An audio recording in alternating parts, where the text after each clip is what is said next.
Today, we're diving straight into the psychology of modern relationships, but we're doing it a bit differently. We're not here to take sides or point fingers. Instead, we're unpacking a really fascinating framework from the source material about where true character actually lives. Spoiler alert, it's not in the loud, obvious moments. It's in the quiet ones. So let's kick things off with a pretty provocative question from the text. Think about this for a second. What if her loyalty is just convenience? You know, it's incredibly easy to measure love when life is smooth sailing and everybody's happy. But the source challenges us to pause and consider a pretty uncomfortable idea. What if the loyalty you're feeling right now is only there because the relationship is currently useful? It kind of completely flips the script on how we evaluate connection, doesn't it? Because, let's be real, society constantly sells us this myth. We're conditioned to believe that love is all about grand gestures, the expensive dinners, and those perfectly timed I love yous. But the framework points out that the reality is way more telling. Real character? It's exposed in quiet endurance. It's how someone acts when things get incredibly messy. Or, and this is a big one, how they talk about you in spaces where you aren't even there to hear it. Which brings us right to the first hidden measure outlined here. Test 1. Unobserved freedom. The source asks us to really look at what happens behind closed doors. Honestly, anyone can wear loyalty like a stylish outfit when they're out in public getting applause. But the real question is, do they take that outfit off the second the door closes? Like when they travel out of town or their phone is totally unmonitored, do they still treat your bond as sacred? It's all about what happens when the audience completely disappears. And I love this part because the text completely redefines freedom here. It argues that being unmonitored doesn't just magically create betrayal out of thin air. No, it's literally a magnifying glass for what was already inside. If someone secretly views commitment as a cage, well, freedom just becomes their excuse to bend the rules. But if it's a deeply held personal code, their integrity stays totally intact, whether anyone's watching or not. Okay, moving on to the next concept. Test 2. Respect without need. This one is fascinating. Just observe how people react when they suddenly hit a new level of independence. The source draws a sharp, impartial line here. For some people, affection is purely fueled by gain. They hold you close when they need you, maybe financially, maybe emotionally, but the literal second they don't need you anymore, your presence becomes optional.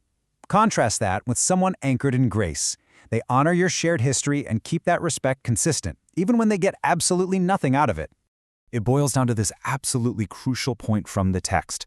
Safety nets can inspire affection from just about anybody, but genuine respect, care, and loyalty that exists with zero incentive, that is incredibly rare, and it's the ultimate measure of a person's actual depth. So, beyond those tests, the framework pivots to navigating relationship evolution, specifically when feelings change quietly.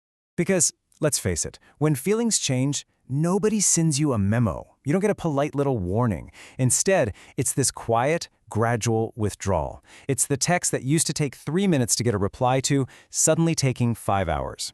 It's conversations getting noticeably shorter, a sudden total lack of curiosity about how your day went, and just less emotional depth overall.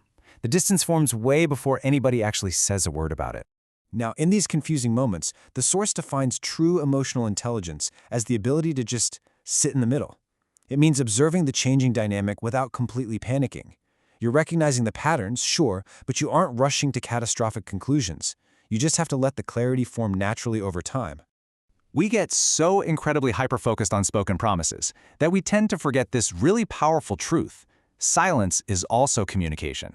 Honestly, unspoken actions, or even the lack of action, often carry the absolute heaviest emotional weight.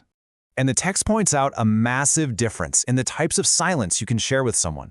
Connected silence? That feels warm. You're emotionally present, just totally comfortable being in each other's orbit. But empty silence? Man, that feels loud. The air gets tense, eye contact drops off, and every single attempt at conversation just feels hollow and forced. The kind of silence you sit in usually tells you exactly where you stand. It comes down to this. Human attention is naturally limited. We just do not have the bandwidth to invest deeply in everything all at once.